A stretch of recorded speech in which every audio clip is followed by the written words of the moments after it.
chat GPT, o que uma inteligência artificial ela te retornou para saber se aquilo está coerente, se aquilo faz sentido, se aquilo tem razão ou não, Olá, você vocês me ouvem? não pode utilizar a ferramenta porque você não vai ser capaz de avaliar a qualidade.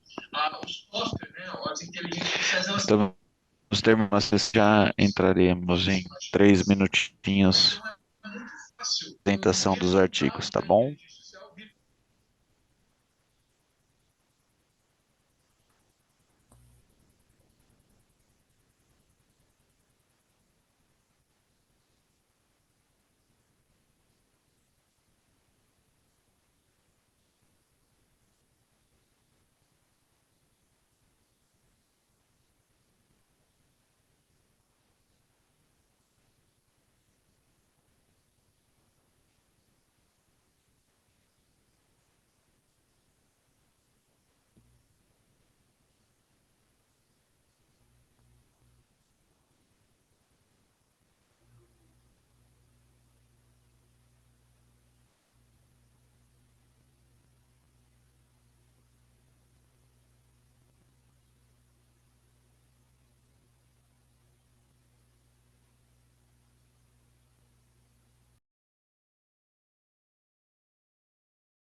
Bom, pessoal, muito boa tarde. Estamos no horário regulamentar. Sou André Bonini, sou doutorando aqui na FEA. Estamos agora aqui o nosso grande desafio de transmitir e fazer a sessão da área de administração pública. Temos aqui como moderadora a professora Soraya Maria do Socorro Carlos Vidal, que é da Universidade Federal do Rio Grande do Norte. Nós temos aqui 4 grupos para se apresentarem e já está aqui na sequência, sendo que o primeiro seria o grupo da Aline, da Ana, Maurício e Raimundo. Tem algum dos representantes que estão aqui?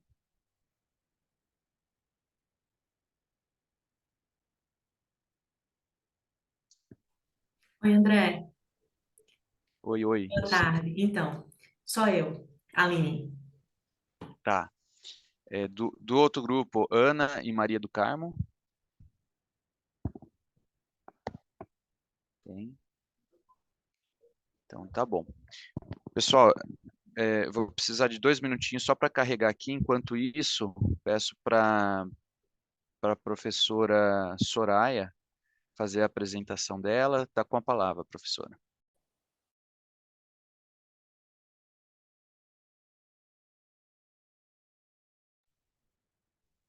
Eu não estou conseguindo, professora, o áudio.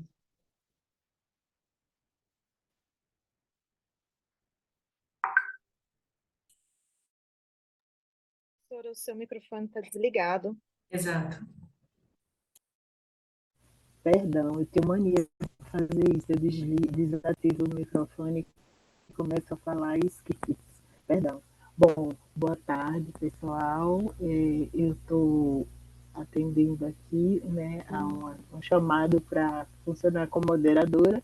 Acho que o grupo é muito pequeno, né, bem reduzido. Acho que não teremos tanto Manda a dinâmica para cá, que foi, acho que todos vocês também já sabem, são 8 minutos para cada apresentação, e após as apresentações, nós teremos um tempo aí para as discussões e eu espero que tudo se desenrole bem. Agradeço a oportunidade e a atenção de agir em uma Estou indo área para um lugar onde a internet fica melhor.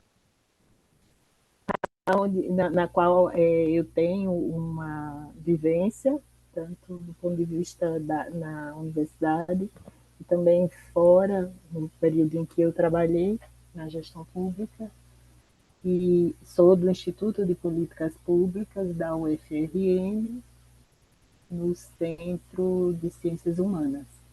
Ok?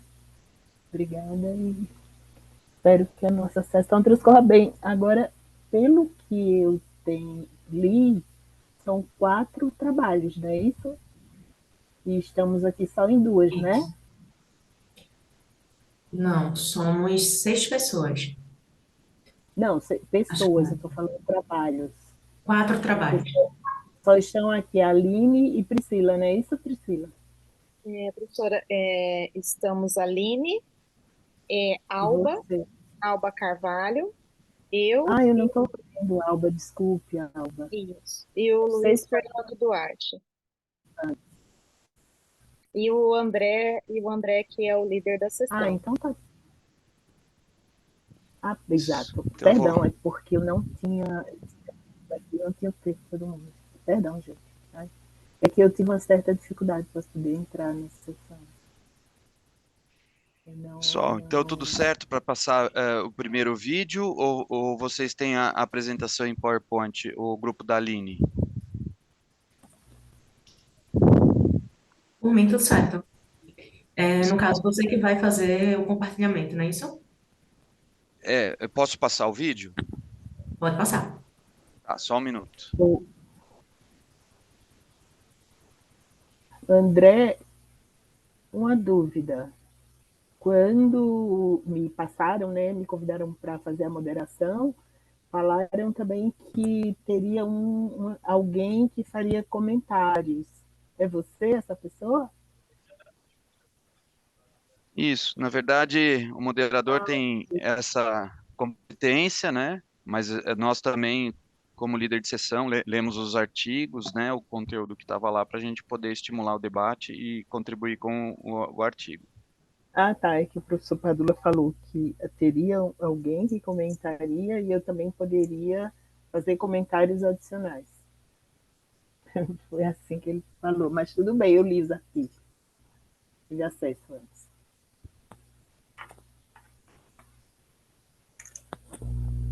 Bom, vocês já estão vendo minha tela? Sim. Vazia. Agora sim. Então, um pouco embaçada, mas Vamos ver aqui, eu vou soltar o play, tá?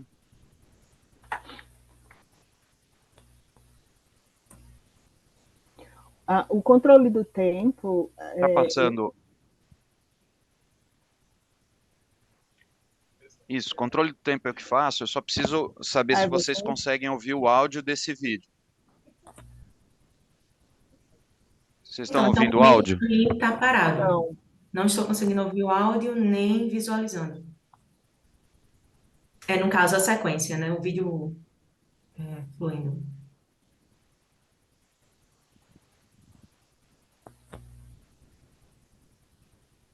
Mudou de tela, mas ainda não consigo ouvir.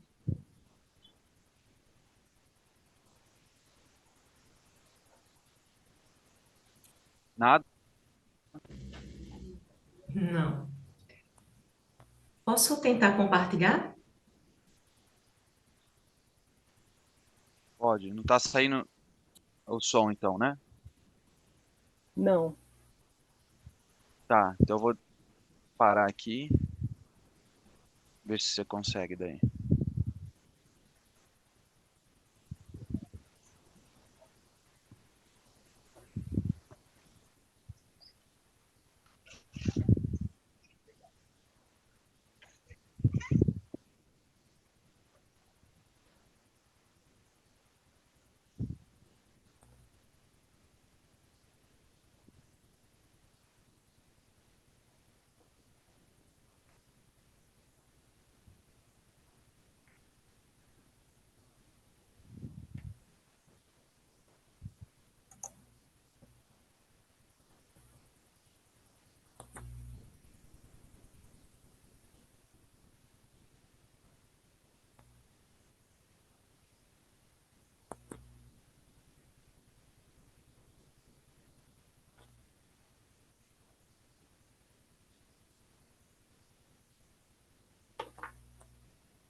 Eu não estou ouvindo o áudio também.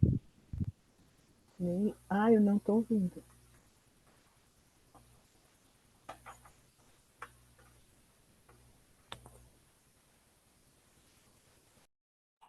Vocês conseguem visualizar, porém não estão ouvindo o áudio, é isso? Isso mesmo, Aline. Exato. Eu vou deixar o áudio aqui aberto. Pode ser isso também. Bem como pela professora E agora? Agora sim, dá para ouvir. Ok. Rodrigues, todos da Universidade Federal de Pernambuco, que se revela como um momento de aperfeiçoamento, um momento de descoberta de um potencial máximo de atuação. Nesse sentido, as entidades públicas, especialmente as atuantes na área de saúde, tiveram a oportunidade de demonstrar o seu potencial de resistência, de enfrentamento e de superação. Então, mediante este contexto, o presente estudo ele tem como objetivo evidenciar a resiliência financeira da Empresa Brasileira de Serviços Hospitalares, EBSER, diante ou mediante a crise da Covid-19. Ele utilizou um método quantitativo e a capacidade de antecipação, a proxy de resiliência e a correlação destas com a capacidade de enfrentamento ao vírus, mensurada pelos procedimentos realizados. A teoria base é a teoria da contingência, dada a situação de exceção caracterizada pela pandemia da Covid-19. As palavras-chave desse estudo são evidenciação, resiliência financeira, Excel. Como referencial teórico, é interessante citar as obras de Barbera et al., 2017, o qual conceitua a resiliência financeira governamental.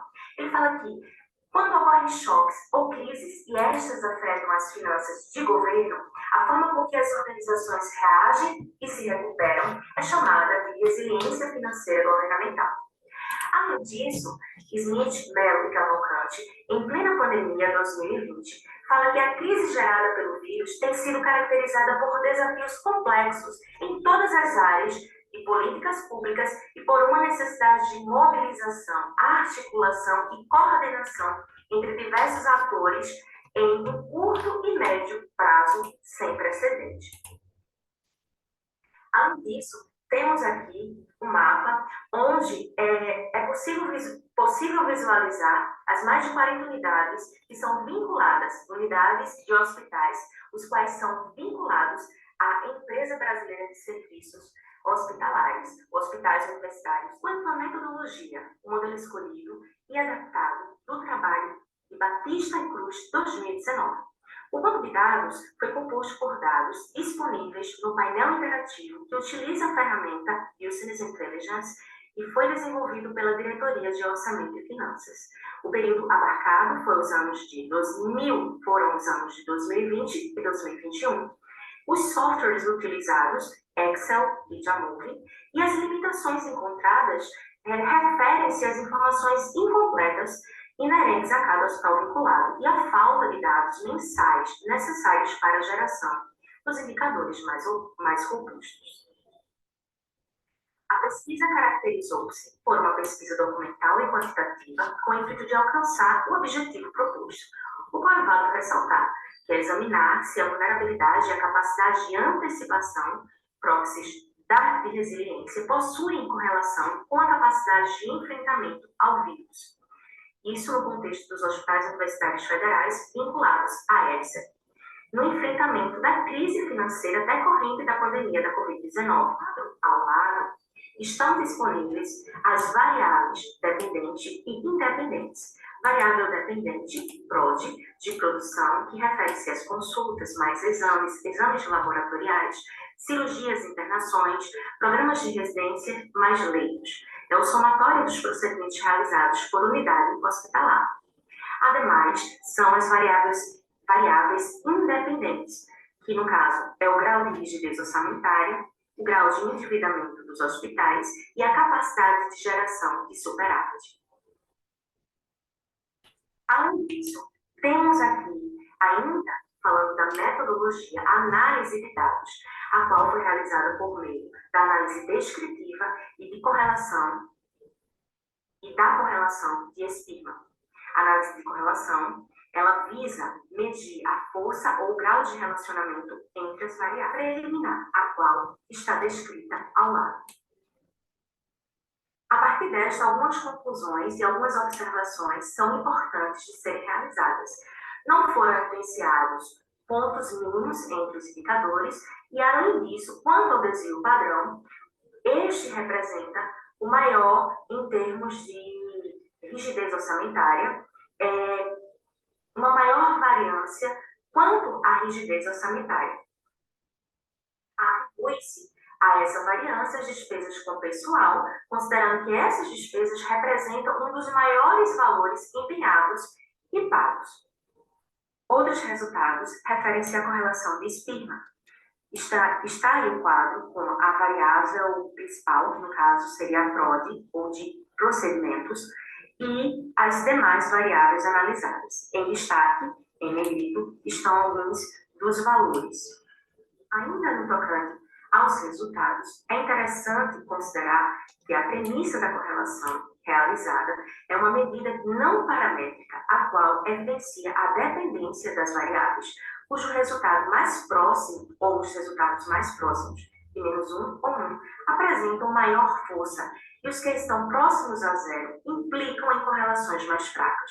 Verifica-se quanto à vulnerabilidade que a rigidez orçamentária apresenta uma correlação fraca com relação à variável que representa o somatório dos procedimentos, isto é, a capacidade de enfrentamento.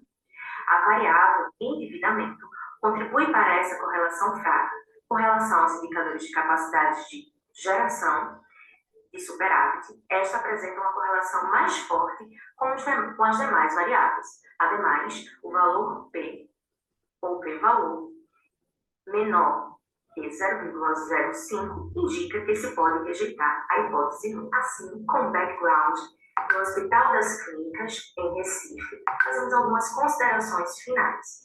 O estudo teve algumas limitações quanto às informações incompletas inerentes a cada hospital, ou seja, na plataforma de cada hospital. Não constavam informações mensais, logo foi realizado por meio de informações trimestrais. Além disso, como conclusão do estudo, os resultados deste estudo indicam que houve resiliência financeira em decorrência de uma correlação, em média, moderada. O estudo abre um leque de opções de outros estudos de aprofundamento que para trabalhos futuros a serem realizados. Os meus contatos. E, por fim, agradeço a atenção. Vamos lá.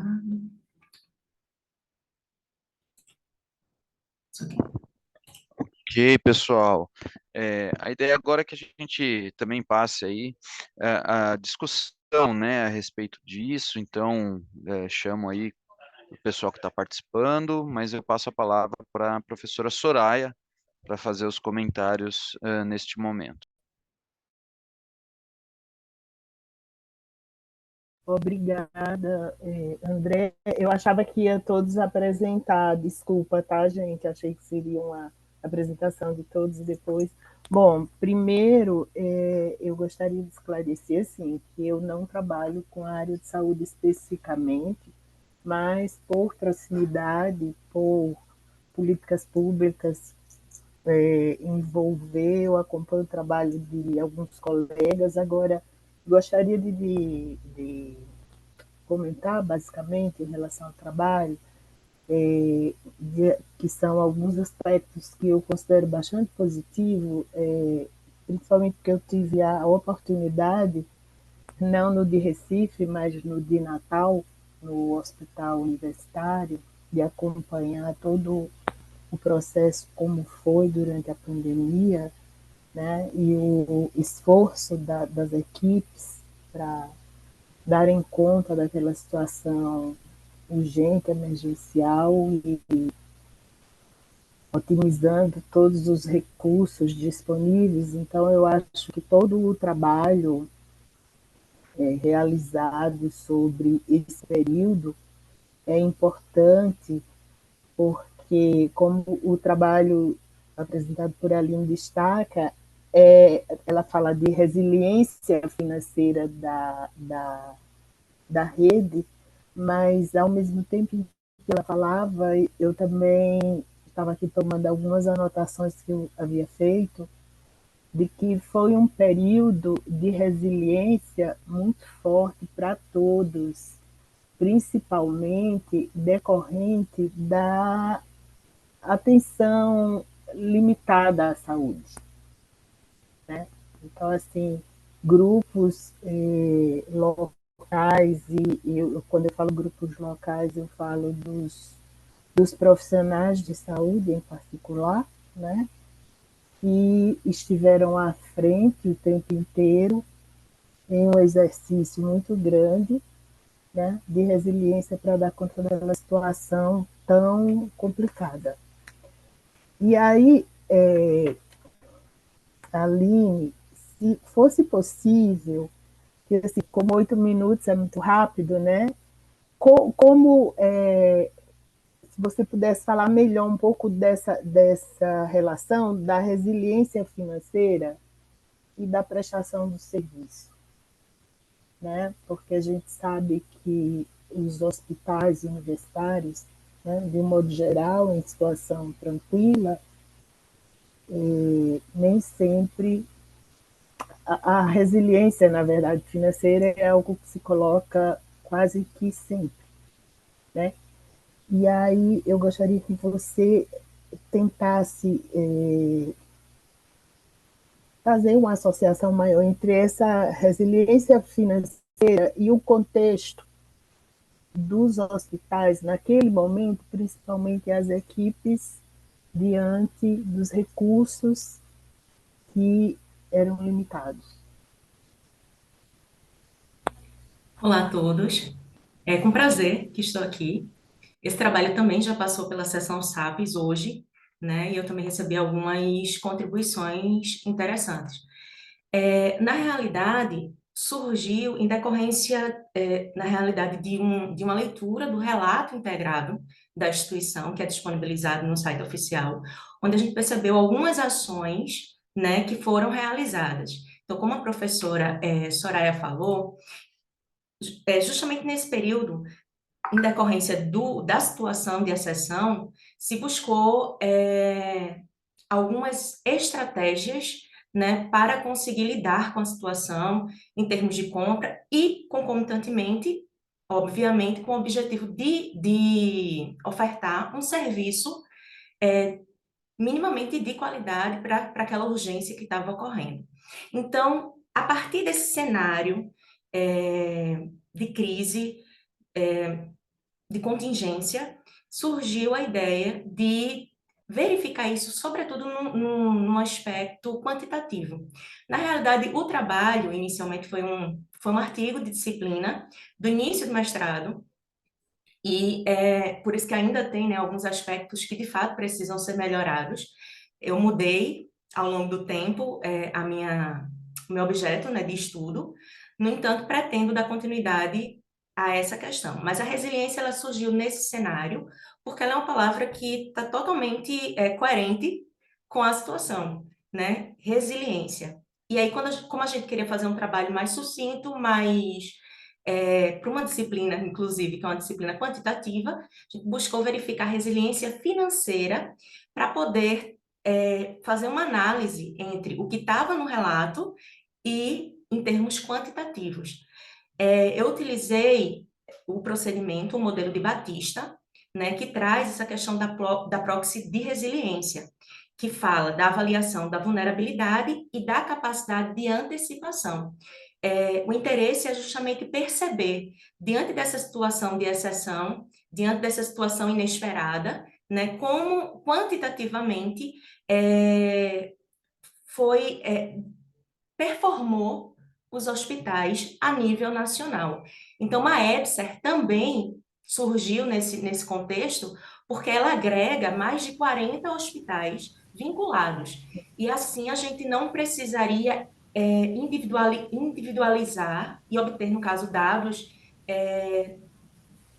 para esse trabalho, dentro do prazo necessário para entregar, de todos. Ela já representa, né, o Brasil como um todo, por meio dos seus hospitais vinculados.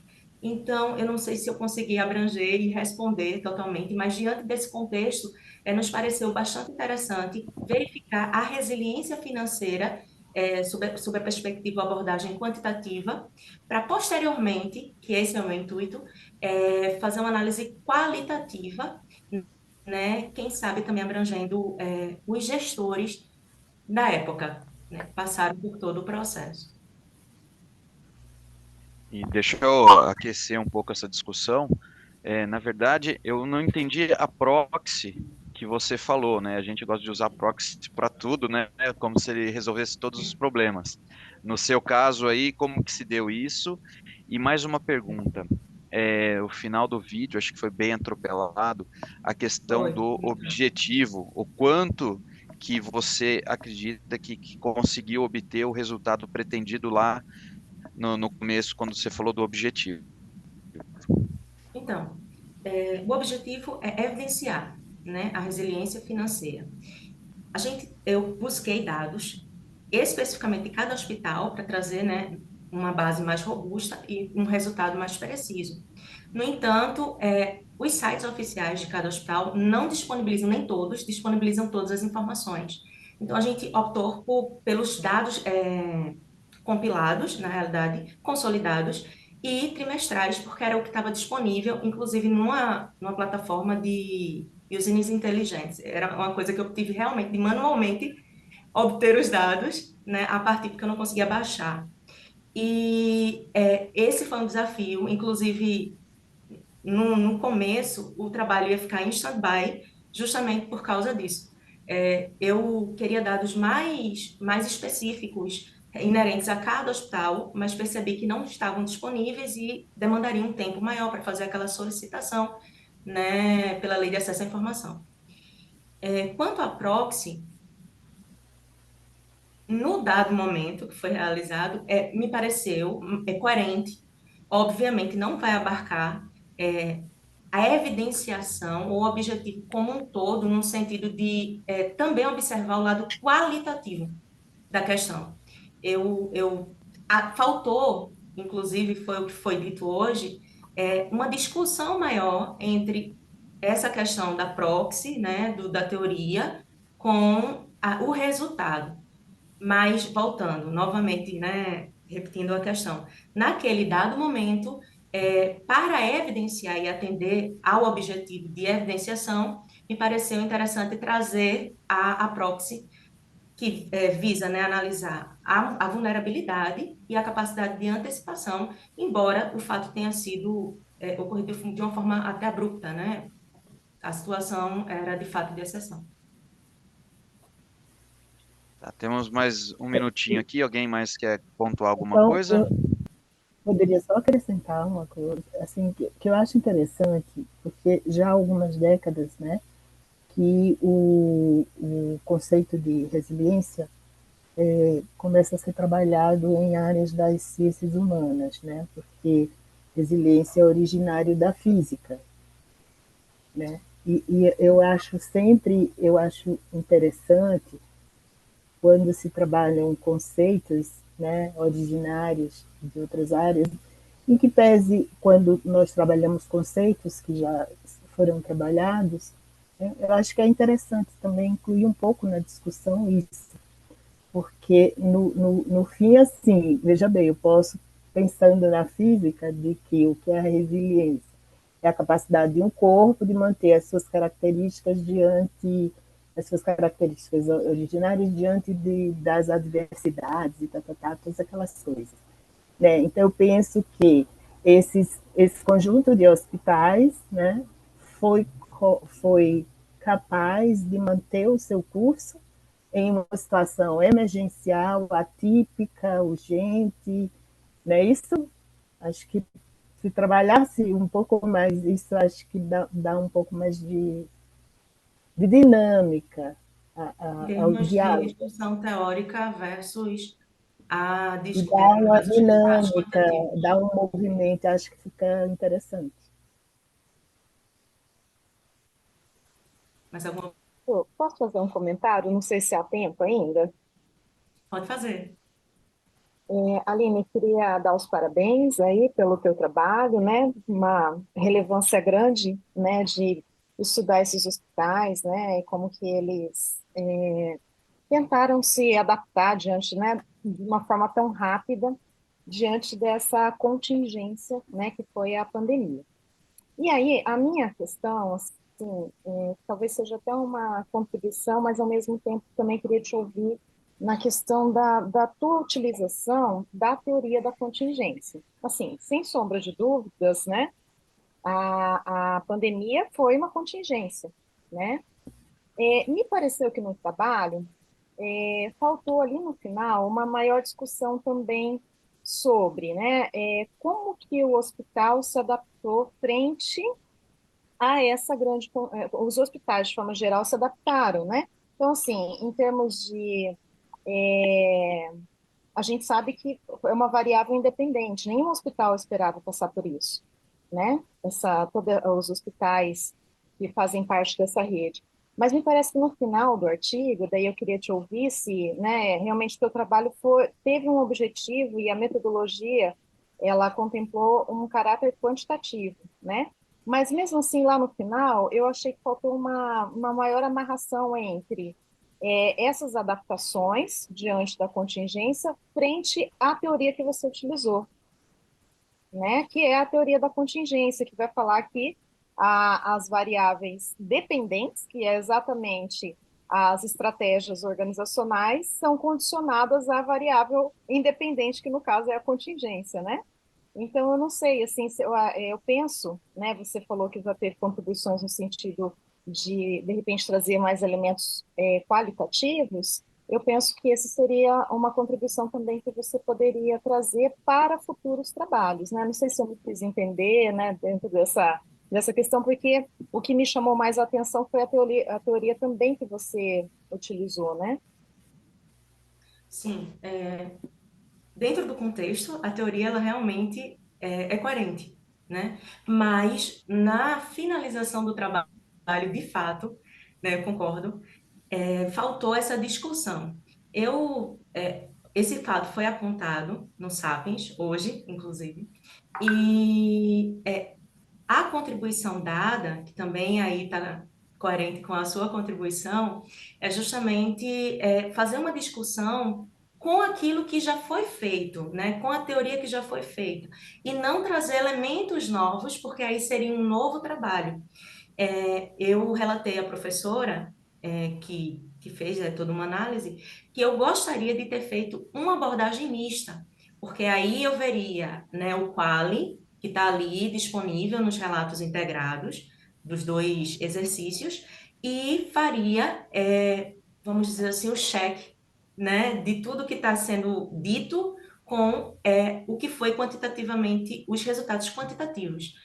Mas, em decorrência do tempo, naquele momento, a gente resolveu parar. Vou fazer uma análise, vou fazer essa discussão com a literatura que foi utilizada no trabalho e aprofundar a teoria, né, da contingência, que vejo como bastante pertinente para a situação, mas, de fato, concordo plenamente quando você diz que tem que, tem que trazer um aprofundamento teórico com relação aos resultados.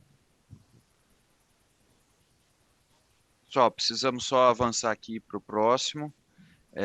Próxima apresentação seria do grupo da Ana Cíntia e Maria do Carmo. Acredito que elas não estão na sala. Então, passaremos agora para a apresentação do trabalho da Alba Carvalho e Fernanda Maria Duarte, Isabel Cristina.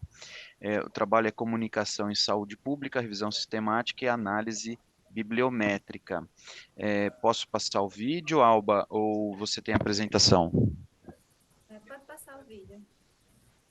Tá, eu vou tentar passar por aqui, vou compartilhar minha tela, mas a internet aqui da FEA não está muito boa, acho que tem umas 500 mil pessoas querendo usar, mas vamos tentar, tá bom? Caso você não consiga, eu estou disponível aqui. Tá.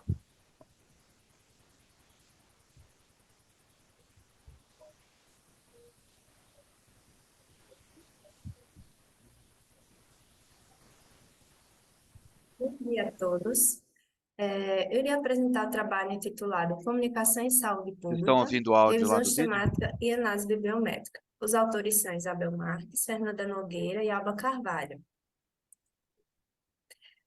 O rápido crescimento dos gastos com saúde, a redução do financiamento público, o envelhecimento populacional e a necessidade de maior integração entre a segurança e o meio ambiente prejudicam o desenvolvimento sustentável em saúde.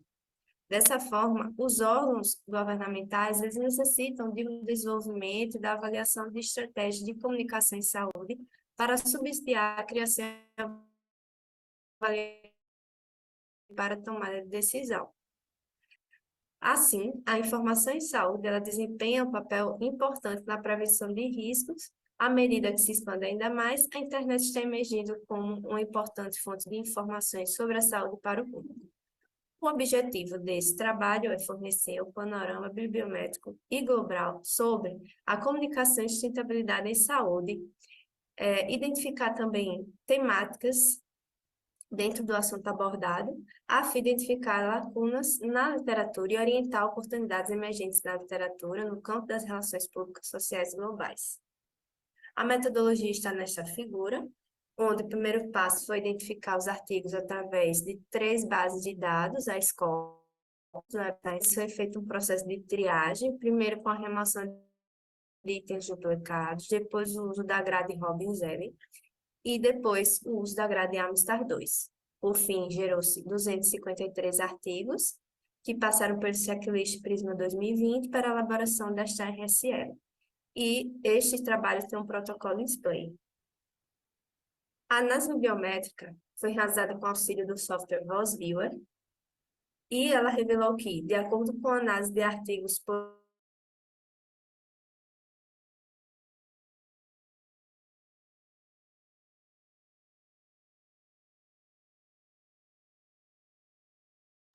Está sem som pequenos aqui.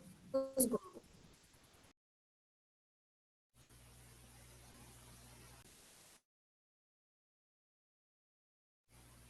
Gente, o som sumiu aqui. Com relação à análise de citação, ela revelou que os autores mais citados não costumam citar-se uns aos outros em suas publicações, e o que revela que a base teórica desses artigos não inclui os autores mais citados dentro da temática estudada. A análise de costação mostra que, à exceção de um autor, os demais apresentam uma falta de relação em termos de ligação de costação, pois os 6 clusters formados estão extremamente próximos.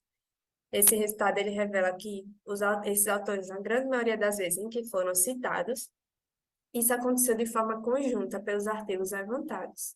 Então, os 30 autores identificados nessa análise representam a base teórica que parte dos artigos levantados utilizaram em comum para a produção de conhecimento na temática estudada. A análise de acoplamento biográfico revelou que, dos 253 artigos levantados, 43 apresentaram referências em comum. Então, sugere que a base teórica sobre a temática estudada se encontra dispersa, pois apenas 17% dos documentos citam referências em comum. A análise de palavra-chave revelou que aquelas mais utilizadas foram a Public Health, Communication, Social Media, COVID-19 e Healthcare, que nesta figura mostra as palavras-chave, as principais associadas. E a análise baseada em dados de texto, ela convergiu com os resultados de análise por palavras-chave. Utilizando a adaptação da meta-análise Prisma do Liberato et al. 2009, verificou-se que a maioria dos estudos são exploratórios, utiliza como fonte de informação as redes sociais, como Facebook, Twitter, Instagram, YouTube, TikTok, e meios de comunicação. As formas de investigação mais utilizadas foi indutiva. Quanto ao tratamento de dados, a maioria utilizou análise de conteúdo, com auxílio de em vivo, utilizando mineração de dados de texto e outros. A obtenção de dados, a maioria foi qualitativo. Quanto aos participantes, em sua maioria foi a população em geral, sendo seguido por atores privados. As temáticas predominantes foram vigilância digital e sustentabilidade, usuários e influenciadores de redes sociais na área da saúde e contexto de pandemia Covid-19. Quanto ao tipo de estudo, a maioria foram transversais, com um período de investigação entre uns 6 meses. foram identificados 8 grupos temáticos. O primeiro é sobre transparência, ética e risco de comunicação, que verificou que ações de informação sobre os temas e os autores ligados à saúde também se mostram mais disponíveis para interagir com os meios de comunicação social, assim como as instituições públicas e privadas da área revelam uma preocupação com a comunicação midiática. O grupo 2, sobre comunicação de crise, verificou que essas comunicações são eficazes, né, são instrumentos críticos para abordagem de desigualdades, à medida em que podem motivar a adoção de comportamentos protetores e reduzir a incidência de doenças. O grupo 3, sobre comunicação e educação profissional em saúde, revela que essa comunicação é essencial para a coordenação e colaboração de membros da equipe de cuidados de saúde durante o cuidado com os doentes, né?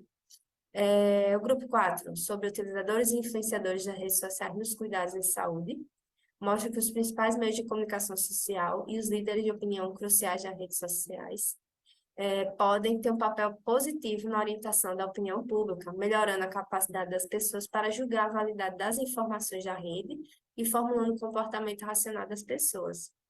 O grupo 5, sobre comunicação, divulgação e registro de saúde, revela que o intercâmbio entre o modo tradicional de comunicar os conhecimentos científicos e as tecnologias da comunicação sobre saúde resultou no aparecimento de um novo modo de comunicação em saúde.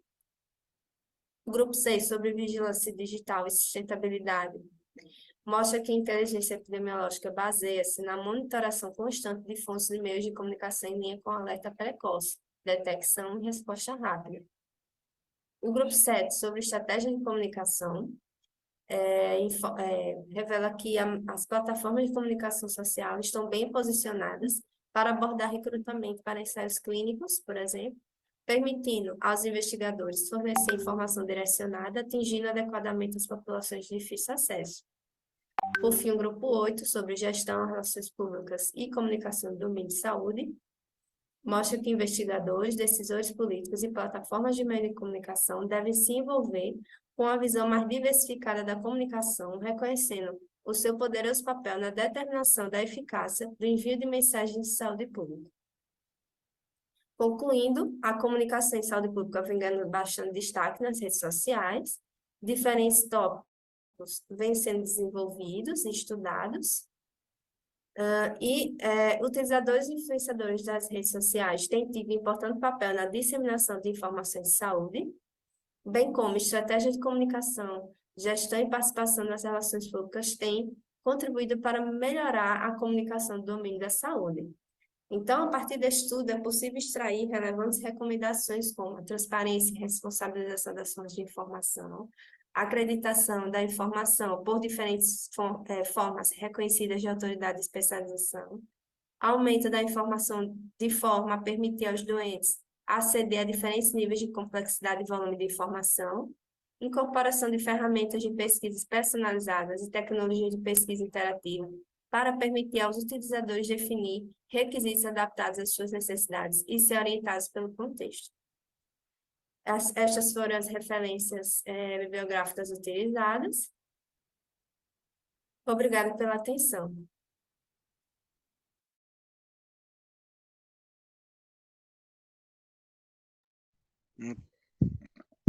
Ok, pessoal. Palavra, abrindo aqui 8 minutos para a professora Soraya.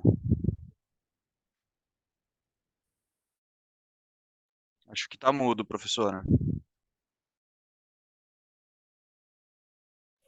O microfone, professor. Perdão, gente. Eu fico... Não, agora tá, né? É que eu fecho, desculpa. Então, parabéns pelo trabalho. Eu gosto muito, eu acho bem interessante essas análises bibliométricas, porque, de certa maneira, ela faz com que a própria produção acadêmica científica também se constitua em objeto de estudo, o que é bastante importante. E acho que a contribuição do trabalho vai na razão direta disso, né? E cumprimento os autores. Mas esse trabalho ele nos leva a uma temática e a alguns aspectos bastante polêmica, que tem gerado muitas reflexões, né? E posições temerosas, outras mais ousadas, mas primeiro eu gostaria só de fazer uma observação em relação aos estudos, às análises bibliométricas, para que fosse nesses estudos, eu acho que é importante conceder um espaço para a identificação dos autores, mas também para a reprodução da temática e dos conceitos trabalhados, né? Nós tivemos a oportunidade, outro dia, de fazermos um levantamento desse tipo, identificando 57 autores, e no fim nós reduzimos a 57 artigos, né? Que no fim nós reduzimos para 22 pela própria reprodução do conteúdo. Então, eu acho que isso é um aspecto que tem que ser considerado nesses estudos bibliométricos. E aí, em relação ao conteúdo do trabalho, eu acho que o grupo 4, quando você fala dos influenciadores, eu acho que ele carece ali de uma atenção muito especial. Eu diria bastante importante, principalmente em se tratando de saúde, saúde pública e comunicação, porque nós sabemos da fragilidade de muito conteúdo que se propaga nas redes sociais, né? E aí eu talvez fosse interessante discorrer, esclarecer melhor aquele grupo, porque nós temos hoje nas redes sociais perfis institucionais, tá? E perfis não institucionais, ou seja, em um grupo que tem crescido muito nas redes sociais, que são os influencers, mas que para muitos o conteúdo é bastante frágil. E acho que esse conteúdo, assim, ele não quer dizer, não é só a comunicação em si, mas o tipo de comunicação, porque afinal estamos tratando de algo muito sério, e mesmo acho que até para não ser redundante, mas parece que a gente fala na vida hoje é antes, pós-pandemia, é antes da pandemia, mas é só lembrarmos o que aconteceu no período da pandemia e o que foi veiculado através de redes sociais e de alguns influencers, né? E que algumas dessas informações que estão sendo hoje vinculadas nessas redes sociais, nesses grupos, têm já, segundo alguns profissionais da saúde, impactado em alguns comportamentos da população no que diz respeito, principalmente à saúde ao que se chama medicina preventiva, né? É basicamente isso. Se pudesse falar mais desse grupo 4, eu acho que valeria a pena conversar um pouco mais. Sim, com certeza. Obrigada pela contribuição. Obrigada pela oportunidade, porque eu acho que esse artigo, inclusive, ele pode ser desmembrado em uma série de outros que Né? são discussões necessárias e importantes. Com certeza.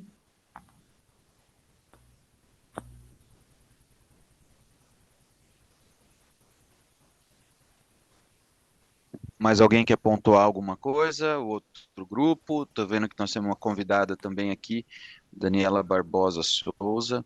Fica à vontade, temos ainda mais 3 minutos. Ok? Então tá bom. Então vamos abrir aqui o próximo grupo. Direito à cidade e assistência social, amparo oferecido por um albergue à população em situação de rua, com o Luiz Fernando e Priscila. Posso passar o vídeo? Por favor, Ou André, vocês têm a se apresentação? possível, Tá ok. se possível você passar.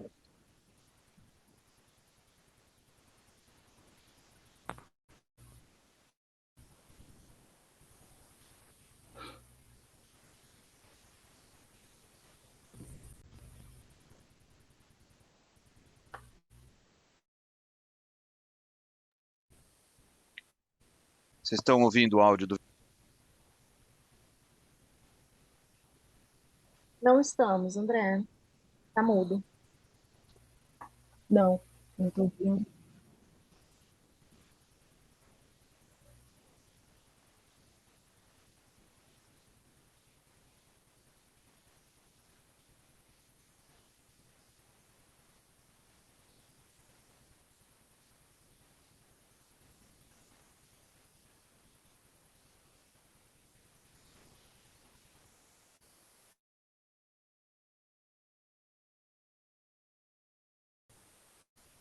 André, qualquer coisa, se você quiser, eu posso tentar passar por aqui.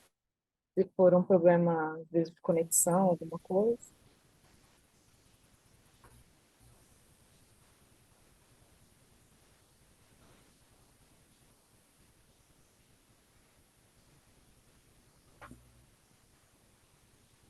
Pessoal, tá mudo e tá travando, é isso? Sim, Vocês conseguem Tá passar por aí, mudo. Priscila? vou Compartilhando a tela de vocês? compartilhar aqui. Eu já tinha deixado ele mais ou menos no ponto aqui.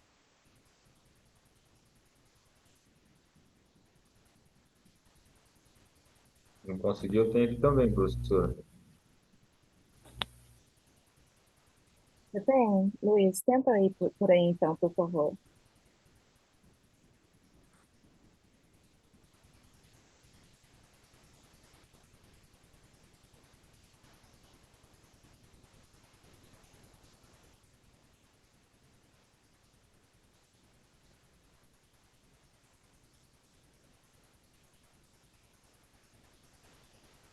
Estão conseguindo visualizar? Ainda não, tá entrando aqui. Agora entrou. Agora dá um play pra gente ver se ouve o áudio.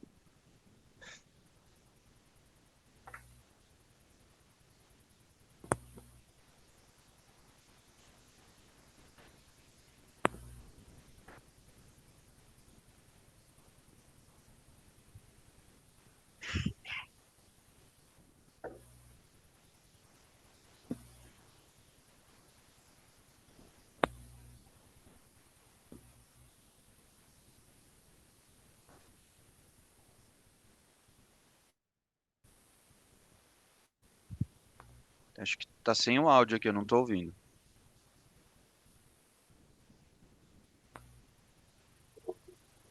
Professora, doutora da Universidade aqui na de nosso trabalho aqui, Tá bem baixinho aqui, se consegue. produção, Tá meio cortado. Ah, universidade, convidação, de um direito constitucional da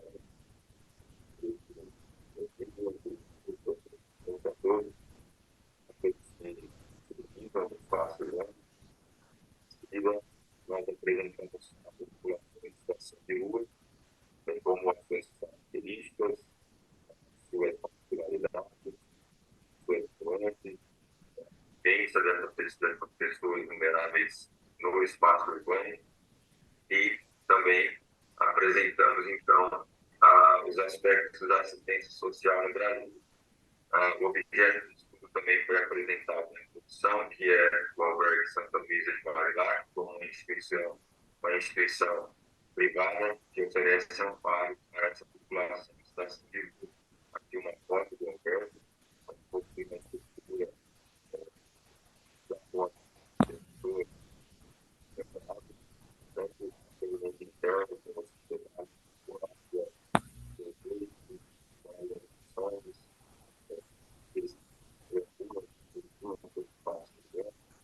como também produção de documentos, recursos de aperfeiçoamento de profissionalizantes, tratamento de saúde, encaminhamento de equipes de saúde, então são várias ações que o governo realizam para essas pessoas. O objetivo do trabalho é compreender as ações da assistência social promovidas pela Albergue Santa Cruz da Paraná, a população o direito à cidade, como referencial teórico da cidade do profissional, estão tentando fazer uma conexão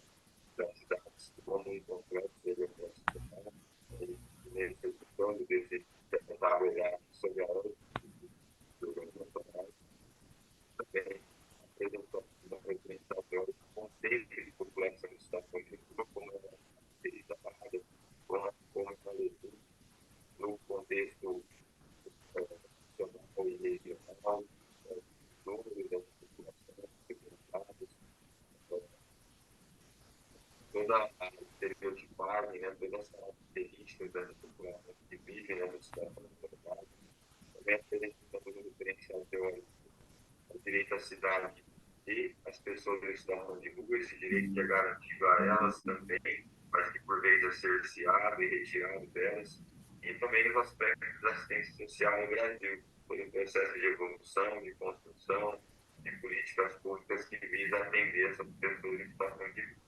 Então, nosso estudo teve a metodologia qualitativa descritiva, com um tipo de corte excepcional, com perspectiva de utilizar 3 anos no básico da periferia da cidade e da população de estudo sobre com técnicas de produção e coleta de dados, através de pesquisa do geográfica, pesquisa documental, da instituição, entrevista semi-estruturada, observações, técnicas de análise interpretativa e avaliação de situação pública e trabalho, através da evolução das entrevistas transcritas e através de documentos confiáveis que já materiais das unidades da população, a classificação da cidade segundo o IBGE, e alguns dados da observação da cidade, alguns dados da que foi feito pesquisa, né, quando foi feita a pesquisa por observação, né? E os dados caracterizados da população como sexo, cidade de origem, local de descanso, tempo de estação de rua, média de idade, cor, né? Tudo isso foi apresentado por dados do observatório da cidade.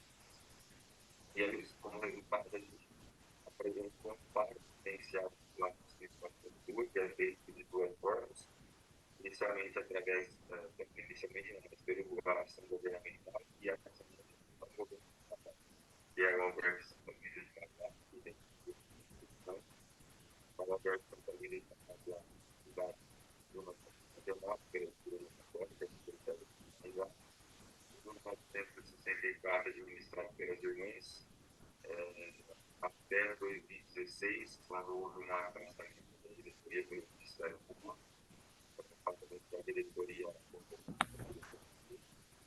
não foi a apresentação desses planos do Estado de São Paulo, de Jaci, São Paulo, com a nova direção desde 2019, o governo que atua oferecendo esse amparo assistencial às pessoas de vulnerabilidade. Os principais pontos do público foram a estrutura da instituição, bem limitada, a questão da estrutura física, tecnológica, recursos humanos, mas uma estrutura muito limitada, recursos financeiros também destinados à instituição, também limitado à necessidade que a instituição tem, e uma pressão da comunidade caracterizando a estereotipando a instituição como uma reação da sociedade, como uma produtora de qualidade, instituição. O objetivo da educação dele, quando ações da unidade, do organização para iniciar as populações em forma de benefícios assistenciais legais. Como questão de melhoria, a gente traz uma ampliação da estrutura física que já está dada e a possibilidade dessa atividade a poder também estar como contribuição e é necessária uma discussão da relação entre população e universidade, que ainda é pouco explorada em organizacionais, e também o custo de adequado enfrentamento do poder público para essa realidade da população. Nossos referenciais bibliográficos, e aí agradeço a atenção depois. Muito obrigado.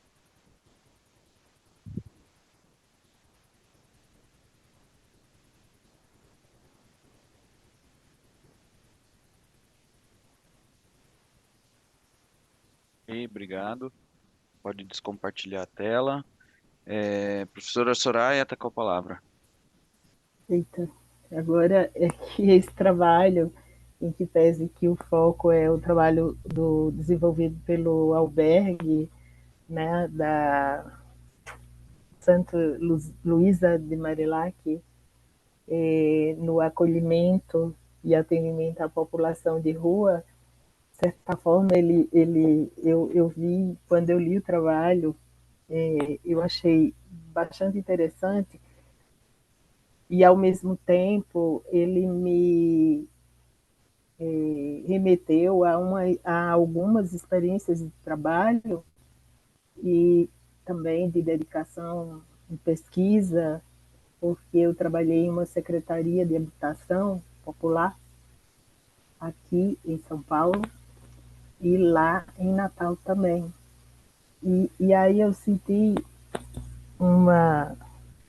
Na verdade, assim, esse trabalho, ele mexeu um pouco comigo, porque eu confesso, talvez eu tenha até, no que eu for colocar para você, tenha um pouco disso, porque, infelizmente, eu não vou conseguir só direcionar para o seu trabalho, mas também eu vou trazer uma série de outras situações já vivenciadas em relação a trabalhos similares, tá? Na verdade, está trabalhando com uma organização não governamental, né? É uma organização que presta assistência a moradores de rua, né? Principalmente no acolhimento, né? Nós sabemos que a oferta de políticas públicas no nosso país, tradicionalmente, ela tem uma carência muito grande do atendimento dessa população de rua, né? População de rua, em geral, não, ela vem cercada de preconceitos, estigmas e fica um pouco à parte, né? O grande, eu diria que inclusive, não precisa nem de muita olhar muito atento para enxergar que boa parte dessa população tem sido assistida por organizações não pertencentes ao Estado, e muitos desses moradores de rua também não têm sequer documentação e a sua cidadania reconhecida ou regulada, né? Também a gente precisa entender isso. Agora, sim, um aspecto que eu acho que é importante nessa discussão, porque varia também da complexidade, quando eu estou falando aí de complexidade, porque requer conhecimentos múltiplos de diversas áreas, porque tem o morador de rua e o sem-teto. Acho que é interessante separar, né?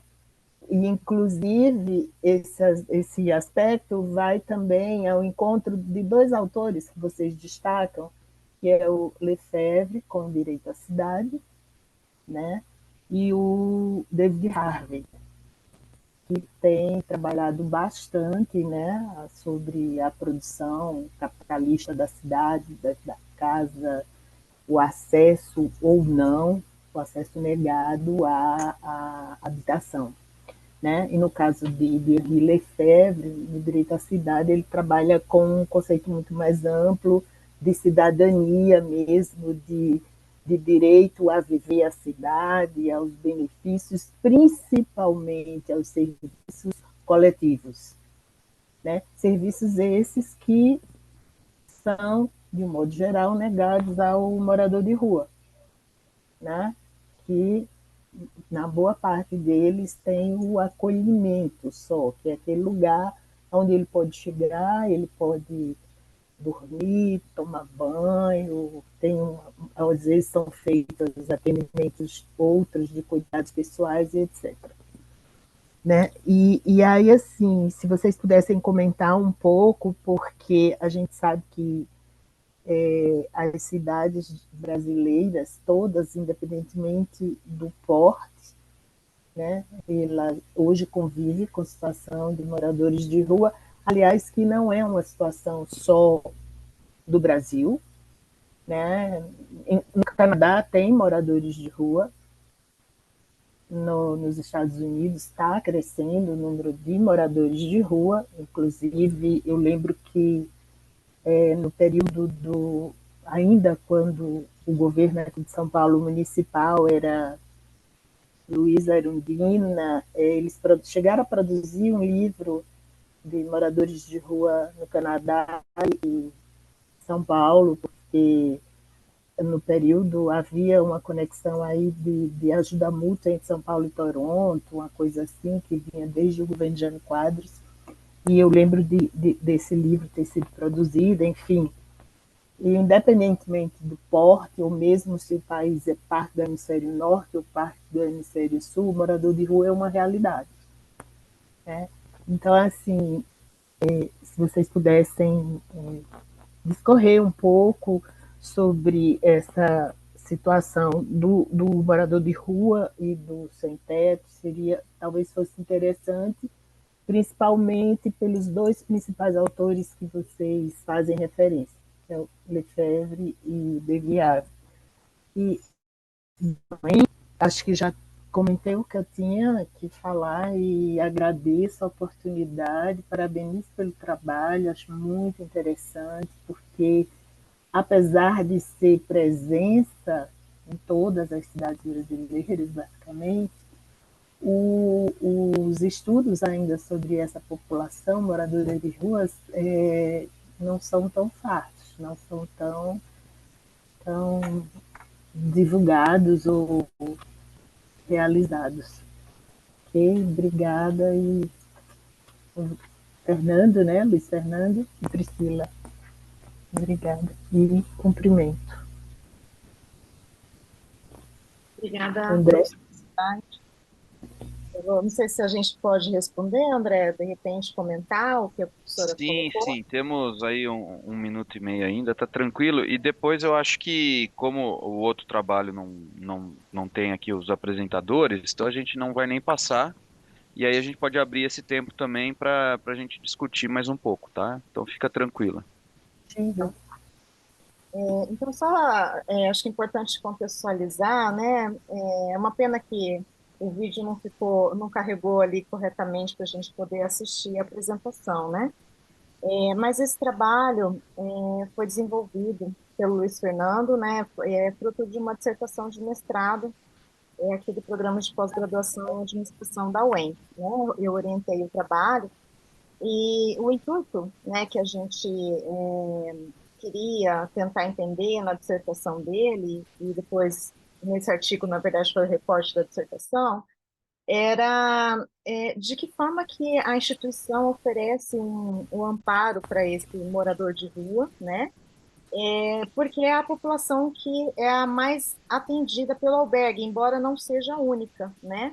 A gente tem, por exemplo, alguns casos de imigrantes, né, que estão sendo atendidos também pela instituição. Então, Maringá tem recebido ao longo dos últimos anos aí um fluxo grande de imigrantes venezuelanos, haitianos, né, e que também tem utilizado desse serviço do albergue.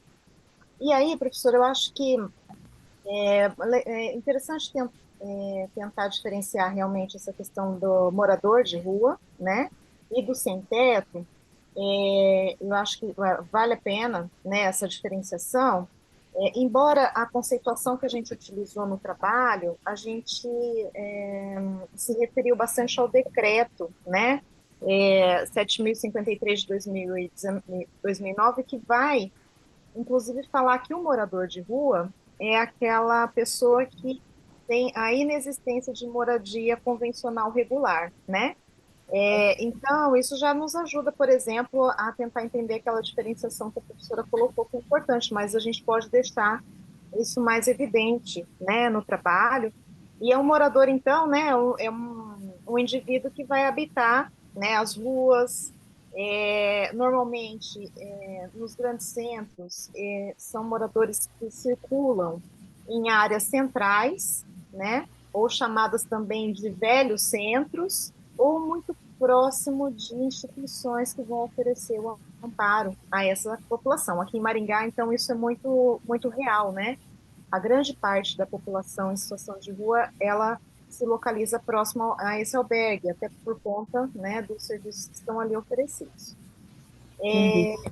Maringá, né, eu queria até fazer um destaque aqui, assim como várias outras cidades do Brasil e do mundo, tem visto a população em situação de rua crescer, sobretudo pós-pandemia, né? Então, a gente já tem estatísticas que vão falar mais ou menos que a população em situação de rua no Brasil cresceu 38%, né, entre 2019 e 2022. É um número muito grande.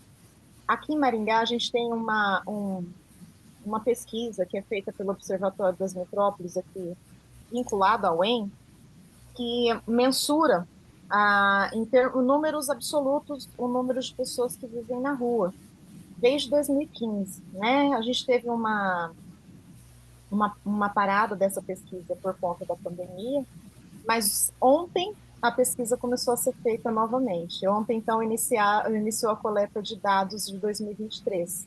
A gente sabe que esse número aumentou, né? Além da contagem do número, a gente faz também um perfil sociodemográfico dessas pessoas, né?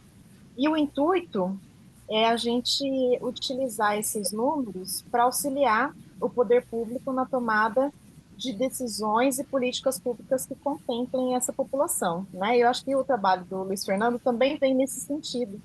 Assim como a professora comentou, é um problema muito complexo, que envolve aí a necessidade de uma equipe multidisciplinar trabalhando, né?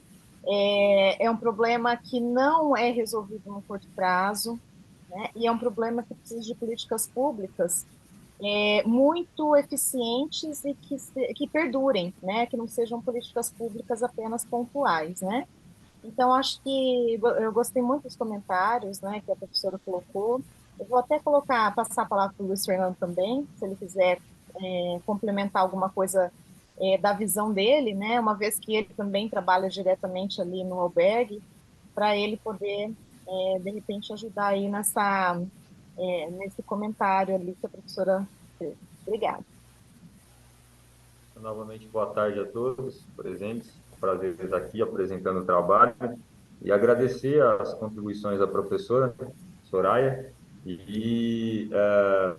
Na verdade, não muito a complementar, a professora Priscila já bem explicou a dinâmica do trabalho de forma completa aí, mas só enfatizar, né, que sempre o objetivo do nosso trabalho, como ele, obviamente, ele discute a população em situação de rua, mas o objetivo nosso sempre foi demonstrar mais o amparo mesmo assistencial oferecido pela instituição, o Albergue Santa Luísa de Marilac, a essa população em situação de rua. Então, assim, agradeço novamente a contribuição da professora Soraya e com certeza, assim que possível, a gente procura reformular alguns conceitos em relação a essa população vulnerável para acrescentar mais, né, nesse construto aí do trabalho. Então, agradeço essa oportunidade e agradeço as contribuições. Luiz Fernando, eu vi que assim, vocês fizeram um estudo que foram 3 anos, envolveu 3 anos ou 5, que eu acho que eu li em algum lugar 5. Aí eu pergunto assim, claro, se você estava lá, você tem muitas coisas, até talvez que por escolha que a gente sempre faz, e recorte não são trabalhadas. Agora, isso é só uma curiosidade a mais minha, tá? Se é possível falar e identificar situações de pessoas não documentadas, isso é um dado ou uma ocorrência reincidente ou não? É uma coisa. Sempre que fala de morador de rua, de atendimento em albergue, em algum lugar desse, uma primeira coisa que me ocorre sempre é a documentação, se são pessoas documentadas ou se eles demandam esse tipo de serviço. Então, em relação ao amparo assistencial do albergue, as pessoas atendidas pelo albergue, um dos serviços oferecidos é justamente essa possibilidade de regularização documental, né? Existe um número dessas pessoas que não possuem documentos e que procuram esse amparo do albergue, mas nós sabemos que não são todos, né, que procuram essa regularização. Então, o albergue em si ele vai ter essa quantidade, né, esse número, com base naqueles que ele atende. Talvez através do censo realizado pelo Observatório das Metrópoles de Maringá, que, conforme a professora Priscila bem lembrou, que iniciou ontem, né, retomou ontem, talvez eles possam apresentar esse número de forma mais abrangente, né? O albergue vai conseguir oferecer esses números das pessoas assistidas por ele, né? Talvez é possível dessa forma. No censo, vocês vão, Priscila e Luiz Fernando vai participar do censo também? Vocês iriam iniciar antes da pandemia e agora retomar, é isso? A professora Priscila poderia responder que ela tem mais propriedade, né? Falando do Só uma observatório. curiosidade, é que eu acho que é super importante um trabalho desse e necessário, né? Principalmente em que pese que não garante a política pública, né? Porque você dispõe da informação, mas é o gestor público, o governo que vai fazer suas escolhas, né? Mas se tenta, eu acho que é muito importante. Até porque Maringá me parece que é uma cidade que tem apresentado um crescimento bem dinâmico, né? Isso. Então, assim, professora, o Observatório das Metrópoles, o nosso núcleo, é vinculado à UEM, né, a Universidade Estadual de Maringá, e a gente faz esse censo desde 2015. Então, a gente já tinha uma série temporal ali de 2015 a 2019, que foi feito de forma regular, né? E em 2020, o censo já estava preparado e a pandemia nos impediu de coletar os dados, né? E então a gente ficou 2020, 21 e 22 sem dados em loco, né? Sem essa contagem mesmo, porque realmente é feito um censo tentando entrevistar todos os moradores de rua. Esse ano nós construímos, reformulamos o questionário, fizemos um treinamento bem intenso com as pessoas que iriam coletar esse censo, e ontem, né, por coincidência, a gente começou a realizar a coleta, né? Então, já temos, inclusive, alguns registros fotográficos, né? E ontem foi abordado já muitos moradores de rua nessa coleta. E o que a gente faz, né? Além né, como eu coloquei, além do número, que a gente já sabe que aumentou, aqui é muito evidente, praticamente em todos os semáforos a gente tem pessoas morando e pedindo ajuda nos semáforos, morando embaixo de marquises, né? A gente traça um perfil também sociodemográfico dessas pessoas, né? Para realmente, nesse momento, esse censo, de forma especial, a prefeitura teve muito interesse em participar também.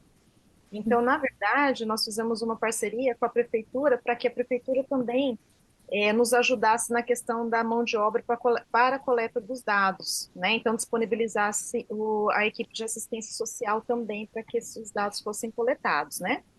Esses dados esses coletadores, né, vão fazer esse trabalho aí pelos próximos dias, e depois a gente vai elaborar os relatórios e oferecer para a prefeitura, né, todas essas análises, para que a própria prefeitura também tenha condições, junto às suas secretarias pertinentes aí à resolução do problema, possam pensar conjuntamente, né, em políticas públicas. Nós, enquanto pesquisadores, a gente utiliza esses números para as nossas análises também, né? Para, por exemplo, esse artigo, né, e a dissertação do Luiz Fernando utilizou os dados até 2019, né? E aí a gente ajuda nessas análises por meio dos nossos artigos científicos e a gente, inclusive, apresenta esses dados para a prefeitura também, né? Mas, de forma bem específica, a prefeitura, nesse censo, ela teve um interesse especial, né? Porque a prefeitura vem sendo cobrada também para oferecer soluções para esse problema, né? Então já é um problema que a sociedade vem de forma bem intensiva solicitando que a prefeitura faça mais ações para essa população. Entendi. Obrigada, viu, pela oportunidade de conhecer melhor, um pouco mais do trabalho de vocês, Nós que agradecemos, professor. problema da cidade, imagina. Pessoal, mais alguma coisa? Eu coloquei um link aí no... Não sei se está aí ainda no link. Uma participação para vocês avaliarem a sessão. Importante que todos preencham. Do mais, eu acho que era isso, mas a palavra tá aberta aqui. Se alguém mais quiser pontuar alguma coisa, fiquem à vontade. Não, todo mundo balançando a cabeça assim, entendo que está todo mundo satisfeito, alto nível da conversa. Professora Soraya, seu olhar atento e sensível foi fundamental para a gente conseguir entender, né, toda a situação. Eu, mais técnico aqui, queria entender e ficava lendo aqui a metodologia para tentar ver onde está qualitativo, onde está quantitativo. Aí chega a senhora com esse olhar que realmente me fez sensibilizar mesmo com o conteúdo, né? Não só com a questão técnica do material que está muito bom. Parabéns a todo mundo, desejo aí uma ótima noite a todos e continuem acompanhando o SEMEAD. Um abraço a todos. Um abraço, obrigada. Eu posso só dar uma palavrinha? Uma palavrinha. Gente, super obrigada. Olha, a bem da verdade, assim, eu tive acesso aos trabalhos no domingo, e aí eu pude ver, achei bem interessante, porque assim, a minha formação ela é toda em ciências sociais, mas com períodos de dedicação exclusiva à universidade e outros períodos de trabalho em prefeituras, em ONGs e empresa de consultoria, ou seja, eu já fiz uma circulada bem grande e às vezes assim eu preciso até me policiar nisso e me reeducar, porque aí numa situação dessa, viu, André, eu acabo fugindo um pouco às vezes do olhar mais específico, estrito senso da academia e acabo trazendo situações de fora, então vocês me desculpem por isso, tá? Mas Imagina, isso que torna rico. É esse mix de vivência que eu tenho, e é uma parte em Natal, outra parte em São Paulo, outra parte em Santos, com um trabalho já lá no Mato Grosso, enfim, são essas situações que acabam levando a isso, então às vezes eu sei que eu preciso me policiar mais, assim, para ser mais focal. Mas, enfim, peço desculpas, porque também vem o vício das políticas públicas, né? Porque políticas públicas são sempre equipes multidisciplinares, é o olhar mais multidirecional, então peço perdão se de algum deslize e agradeço a oportunidade de ter acesso a trabalhos tão interessantes, enriquecedores e ao contato com vocês, obviamente. Muito obrigada mesmo. Combinado, então. Muito obrigado. Um abraço, gente. Tchau, tchau.